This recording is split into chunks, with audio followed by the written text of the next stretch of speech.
Assalamualaikum students, welcome back to ऐसे एग्जामिना। Today topic is scientific method.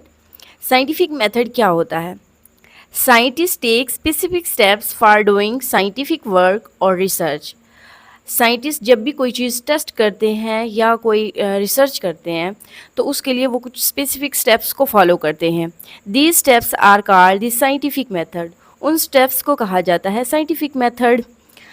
अगर वो स्टेप बायोलॉजिकल रिसर्च के लिए लिए गए हैं तो उन स्टेप्स को कहेंगे बायोलॉजिकल मेथड। वो स्टेप कौन कौन से हैं? Recognition of A scientific problem, observation, hypothesis, deduction, experiments and six one is results. ये जो है आपने सीक्वेंस से याद करने हैं। आपसे एमसीक्यूज़ में भी पूछे जा सकते हैं कि पहले नंबर पे जो स्टेप है वो कौन सा है, चौथे पे कौन सा है, पाँचवें पे कौन सा है। तो इस तरह आपसे सीक्वेंस भी पूछी जा सकती है एमसीक्यूज़ में। और शॉर्ट क्वेश्चन में आपसे ये पूछा जा सकता है कि बायोलॉजिकल रिसर्च करने के लिए आप कितने स्टेप्स को फॉलो करते हैं, आपको नंबर्स भी याद हो और आपको सीक्वेंस भी याद होनी चाहिए। Recognition of a problem. The first steps involves identifying and defining a scientific problem, specific issue और फिनोमिना। देखिए, जब भी कोई साइंटिस्ट हो या कोई रिसर्चर हो, जब भी कोई रिसर्च कर रहा होता है या कोई टेस्ट कर रहा होता है तो उसको पता होना चाहिए कि उसकी प्रॉब्लम क्या है, वो किस चीज़ का हल ढूंढना चाह रहा है। That scientist want to investigate, यानी कि वो कौन सी प्रॉब्लम को स्टडी करना चाहता है, उसे प्रॉब्लम का पता होना चाहिए, स्टार्टिंग पॉइंट का पता होना चाहिए। सच problem is either asked by someone, या तो वो प्रॉब्लम कोई साइंटिस्ट से पूछता है तो उसके माइंड में क्यूरियोसिटी पैदा होती है कि आखिर इसका जो है क्या सोल्यूशन हो सकता है। और comes in biologists mind by himself, या जो है पर्सनली बायोलॉजिस्ट के माइंड में क्वेश्चन उठता है, क्यूरियोसिटी होती है किसी भी प्रॉब्लम को सोल्व करने की। तो वो देखते हैं कि इस प्रॉब्लम का सोल्यूशन क्या है और इसको कैसे टेस्ट किया जाए। तो वो उस पर फिर रिसर्च शुरू करता है उस प्रॉब्लम पे। For example a biologist notice करता है that plants in an area, के प्लांट्स जो हैं एक एरिया में are growing taller than usual. Scientist ये नोटिस करता है कि एक एरिया में कुछ ऐसे प्लांट्स हैं जो कि नॉर्मल प्लांट से ज़्यादा ग्रो कर रहे हैं। ही डिवेल्प्स अ साइंटिफिक प्रॉब्लम, तो ये एक प्रॉब्लम हुई कि उनका साइज़ क्यों नॉर्मल प्लांट से बढ़ रहा है। बाकी जो एरियाज़ हैं उनमें वही प्लांट एक नॉर्मल साइज़ का है मिसाल के तौर पर, और एक ऐसा एरिया है जहाँ पर प्लांट्स जो हैं टालर हैं, यानी कि नॉर्मल से ज़्यादा ग्रो कर रहे हैं। तो ये एक प्रॉब्लम है। प्रॉब्लम क्या है? व्हाट फैक्टर्स आर रिस्पॉन्सिबल, यानी कि कौन से ऐसे फैक्टर्स इस चीज़ के ज़िम्मेदार हैं जो उस प्लांट की ग्रोथ को इंक्रीज़ कर रहे हैं नॉर्मल प्लांट की निस्बत। This problem becomes the starting point for a scientific inquiry. तो ये उसको एक स्टार्टिंग पॉइंट मिल जाता है कि आपने वो फैक्टर जो इस लेंथ को इंक्रीज़ करने का रिस्पॉन्सिबल है, जिम्मेदार है, आपने उसको फाइंड करना है। तो ये एक प्रॉब्लम है, तो उसको एक स्टार्टिंग पॉइंट मिल गया। अब वो इस प्रॉब्लम पे काम करेगा, उन फैक्टर्स को ढूंढेगा जो फैक्टर्स इस प्लांट की ग्रोथ को इंक्रीज़ कर रहे हैं। Second step is observations. Observations क्या होती है? मुशाहिदात होते हैं जो हम किसी चीज़ के बारे में बनाते हैं। Scientist make observation about the problem. अब उनको प्रॉब्लम का पता चल गया, अब साइंटिस्ट क्या करेगा? उस प्रॉब्लम के मुतालिक ऑब्जर्वेशन बनाएगा। They use 5 senses for making observation. Scientist observation बनाने के लिए अपनी 5 सेंसेस का इस्तेमाल करते हैं। They also read and study the previous researches on the same और रिलेटेड प्रॉब्लम। और उसके अलावा वो स्टडी करते हैं जो प्रीवियस रिसर्चेस उस प्रॉब्लम के रिलेटेड या उस जैसी प्रॉब्लम जो है के मुतालिक पहले हो चुकी हैं, तो वो उस डाटा को भी स्टडी करेगा ताकि उसको ऑब्जर्वेशन बनाने में और प्रॉब्लम को हल करने में आसानी हो जाए। ऑब्जर्वेशंस में भी क्वालिटेटिव और क्वांटिटेटिव ऑब्जर्वेशन दो तरह की होती हैं। क्वालिटेटिव ऑब्जर्वेशंस ऐसी ऑब्जर्वेशंस होती हैं जो हमारी सेंसेस के रिलेटेड होती हैं। इसमें डाटा को हम नंबर्स की फॉर्म में नहीं मेजर करते, इसमें हम डाटा को अपनी सेंसेस का इस्तेमाल करके लिखते हैं। मिसाल के तौर पर जिस तरह एक साइंटिस्ट है या कोई रिसर्चर है, या कह लें कि आप हैं, आपने एक प्लांट को ग्रो किया और आप रोज़ाना उसको पानी देते हैं और उसके अंदर जितने भी चेंज होते हैं कि इसको पानी की कितनी ज़रूरत है, इसका जो लीव्स हैं वो किस कलर के हैं, उसके अलावा इसको कितने पानी की ज़रूरत है और ये किस तरह ग्रो कर रहा है, उसमें आप जितनी भी जो है चेंजेस देखते हैं उन चेंजेस को आप रिकॉर्ड करते हैं, एक रिकॉर्ड बनाते हैं कि इसमें ये तब्दीली आ रही है, किस वक्त में और कितने दिन में क्या तब्दीली आ रही है वो आप लिखते हैं। मिसाल के तौर पर colour and the texture of flower. Quantitative observations involve measurements और न्यूमेरिकल डाटा। जो क्वांटिटेटिव ऑब्जर्वेशंस होती हैं ये न्यूमेरिकल डाटा की फॉर्म में, नंबर्स की फॉर्म में हम जो है नोट करते हैं। For example the number of birds in a tree, यानी कि दरख्त पर कितने बर्ड्स के नंबर है, कितने तादाद है, आप वो काउंट करके लिख लेते हैं। Quantitative observations are more accurate than qualitative, ये ज़्यादा दुरुस्त होती हैं क्वांटिटेटिव ऑब्जर्वेशंस क्वालिटेटिव ऑब्जर्वेशन की निस्बत, क्योंकि क्वांटिटेटिव ऑब्जर्वेशंस आर इनवेरिएबल, यानी कि ये इनवेरिएबल होती हैं, चेंज नहीं होती, सेम रहती हैं।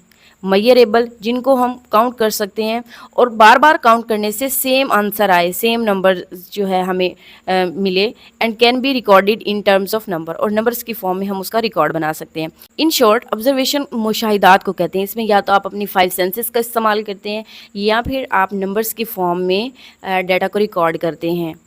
5 सेंसेस का इस्तेमाल करते, मिसाल के तौर पर आपके पास एक दरख्त है, आप दरख्त का फ्रूट देखना चाहती हैं कि मीठा है या खट्टा है, तो ये क्या है, टेस्ट है, तो ये आप सेंस का इस्तेमाल कर रहे हैं। तो सेंस के रिलेटेड भी ऑब्जर्वेशंस हो सकती हैं और नंबर्स की फॉर्म में भी आप डाटा को रिकॉर्ड करते हैं, तो ये ऑब्जर्वेशन होती है किसी भी प्रॉब्लम के रिलेटेड। थर्ड स्टेप है hypothesis. On the basis of observations, जो हम ऑब्जर्वेशन बनाते हैं उसकी बुनियाद पर साइंटिस्ट क्या करता है, डिवेल्प अ स्टेटमेंट, एक स्टेटमेंट बनाता है that may prove the answer, जो आंसर को प्रूव करे of the scientific problem under study, जिस प्रॉब्लम को स्टडी किया जा रहा है। Such tentative answer of scientific problem is called hypothesis. Tentative answer ऐसा आंसर होता है जो कि अंदाजे के तौर पर दिया गया हो, आप अंदाज़न कोई जवाब दे देते हैं किसी भी प्रॉब्लम का, तो उसको कहा जाता है हाइपोथेसिस। इन शॉर्ट हाइपोथेसिस एक ऐसा स्टेप है जिसके अंदर साइंटिस्ट जो हैं एक प्रॉब्लम्स के रिलेटेड कुछ अंदाजे के तौर पर जवाब देते हैं कि ऐसा हो सकता है, इम्कान है कि ऐसा हो सकता है। Scientist make many hypothesis for a single problem, एक सिंगल प्रॉब्लम के लिए भी साइंटिस्ट बहुत सारे हाइपोथेसिस बनाते हैं, अंदाजे के तौर पर जवाब देते हैं कि ये भी हो सकता है, ये भी हो सकता है, लेकिन ये कंफर्म नहीं होता कि ट्रू कौन सा है। A hypothesis has the following characteristic, एक हाइपोथेसिस की ये जो हैं 4 खसूसियात हो सकती हैं। It is a proposed statement to the answer the problem, किसी भी मसले का जो आंसर है वो तजवीज़ करदा हो सकता है, यानी कि ख़ुद से बनाया हुआ अंदाजे के तौर पर। It always matches with the available observations, जो हम साइंटिस्ट ऑब्जर्वेशंस बनाता है उस ऑब्जर्वेशंस की बेस पे देखें तो ये उनके साथ मैच करता हो। It can be tested through experiments, जो हाइपोथेसिस प्रॉब्लम्स के मुतालिक बनाए जाते हैं फिर उनको एक्सपेरिमेंट्स के थ्रू टेस्ट किया जाता है। There is always a way to disprove the hypothesis, ऐसा बिल्कुल नहीं होता कि जो है आप साइंटिस्ट ने जो हाइपोथेसिस बनाया है वो ऑलवेज करेक्ट हो, वो एक्सपेरिमेंट्स के थ्रू जो है डिसप्रूव भी हो सकता है, रॉन्ग भी हो सकता है। फोर्थ स्टेप है deduction. Scientist develop logical results from their hypothesis, scientist जो हाइपोथेसिस बनाते हैं उनसे वो क्या करते हैं, लॉजिकल रिजल्ट्स को निकालते हैं। Such logical results of hypothesis are called deduction, तो उसको डिडक्शन कहा जाता है। आम तौर पर डिडक्शन जो है किस चीज़ का पैटर्न फॉलो करती है, इफ़ और देन स्टेटमेंट्स का। Scientist assume that if hypothesis is true, अगर हाइपोथेसिस ट्रू है then what might be the results, तो उसके रिजल्ट्स क्या होंगे। मिसाल के तौर पर हाइपोथेसिस क्या है, leaf discoloration and stunted growth in a plant are caused by deficiency of iron in the soil. ये एक अंदाज़ा है साइंटिस्ट का कि लीफ डिस्कलरेशन और जो है ग्रोथ का रुक जाना प्लांट के अंदर वो किस वजह से है, आयरन की डेफिशिएंसी की वजह से है। अब डिडक्शन क्या है, इस हाइपोथेसिस का डिडक्शन क्या है, if iron deficiency is causing this symptom, अगर ये लीफ डिस्कलरेशन और ग्रोथ का रुक जाना आयरन की डेफिशिएंसी की वजह से है, then adding iron to the soil, then adding iron to the soil, तो आपको चाहिए कि आप सॉइल के अंदर आयरन ऐड कर दें। It will improve the colour of leaves and promotes plant growth, जब आयरन को आप सॉइल के अंदर ऐड कर देंगे तो क्या होगा, जो लीव का कलर है वो इम्प्रूव हो जाएगा और जो रुकी हुई ग्रोथ थी वो प्रमोट हो जाएगी, यानी कि वो स्टार्ट हो जाएगी। Fifth step is experiment. It is the most basic step of scientific method, ये एक बहुत ही बेसिक और बुनियादी साइंटिफिक मेथड है। Scientists perform experiments to test all hypothesis, जितने भी हाइपोथेसिस बनाए गए हैं उनको टेस्ट करने के लिए एक्सपेरिमेंट्स किए जाते हैं। In a successful experiment one hypothesis is proved correct, अगर एक्सपेरिमेंट सक्सेसफुल हो तो हाइपोथेसिस प्रूव हो जाए कि ये हाइपोथेसिस करेक्ट है, and alternate hypothesis proved incorrect. तो जितने बाकी जो उसके अल्टरनेट हाइपोथेसिस होते हैं उनको इनकरेक्ट प्रूव कर दिया जाता है। The incorrect hypothesis are rejected, incorrect hypothesis को रिजेक्ट कर दिया जाता है। And the proved one is accepted, और जो प्रूव हो जाता है कि ये हाइपोथेसिस करेक्ट है, ट्रू है, तो उसको एक्सेप्ट कर लिया जाता है।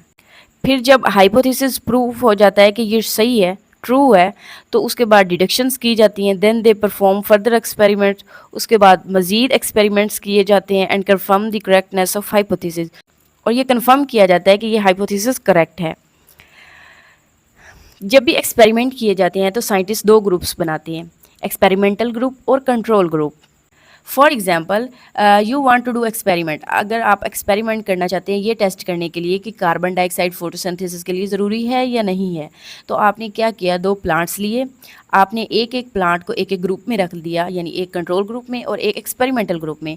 जो एक्सपेरिमेंटल ग्रुप में प्लांट था आपने उसको कार्बन डाइऑक्साइड प्रोवाइड नहीं की, और जो कंट्रोल ग्रुप का प्लांट था उसमें आपने प्लांट को कार्बन डाइऑक्साइड दी। बाद में क्या किया जाता है, कंपैरिजन किया जाता है कि जो एक्सपेरिमेंटल ग्रुप को प्लांट दिया गया था और कार्बन डाइऑक्साइड नहीं दी गई थी, उसने फोटोसिंथेसिस उसमें नहीं हुई, और जो कंट्रोल ग्रुप का प्लांट था उसमें फोटोसिंथेसिस हुई। तो इधर से यह पता चला कि फोटोसिंथेसिस के लिए कार्बन डाइऑक्साइड ज़रूरी है। Last and final step, scientist gather data from their experiments. Scientist जितने भी एक्सपेरिमेंट्स करते हैं उनका डाटा इकट्ठा करते हैं। दे यूज स्टैटिक्स, उस डाटा को एनालाइज करने के लिए वो स्टैट्स का इस्तेमाल करते हैं और ग्राफ्स वगैरह बनाते हैं टू समराइज द रिजल्ट को समराइज करने के लिए। Scientists also include a list of all the references. Scientists also include a list of all the references in the summary. यानी कि साइंटिस्ट क्या करते हैं कि जो जितना भी डाटा वो जहाँ से लेते हैं, जो एक्सपेरिमेंट करते हैं या जो प्रीवियस रिसर्चेज होती हैं उनको स्टडी करके जितना भी वो कुछ एक्सपेरिमेंट में उस डाटा का इस्तेमाल करते हैं वो उस लिस्ट में डाल देते हैं कि आप यहाँ से रेफरेंस ले सकते हैं कि हमने जो है इंफॉर्मेशन इस सोर्स से ली है। ठीक है, साइंटिस्ट पब्लिश देयर फाइंडिंग्स, जब वो जो है किसी प्रॉब्लम का सलूशन निकाल लेते हैं, हल ढूंढ लिया उन्होंने, तो फिर वो साइंटिस्ट क्या करते हैं, उनको जर्नल्स और बुक में शाया करते हैं। They also share the findings with other scientist, और बाकी साइंटिस्ट को भी वो शेयर करते हैं जो उसका सलूशन निकालते हैं प्रॉब्लम का। For this purpose they create a scientific report, एक साइंटिफिक रिपोर्ट बनाते हैं एंड गिव प्रेजेंटेशन, और उसको प्रेजेंट करते हैं in national and international meetings and seminar. जितने भी नेशनल इंटरनेशनल मीटिंग और सेमिनार्स होते हैं उनमें वो प्रेजेंटेशन भी देते हैं। आज के लिए इतना ही काफ़ी। अल्लाह हाफिज़।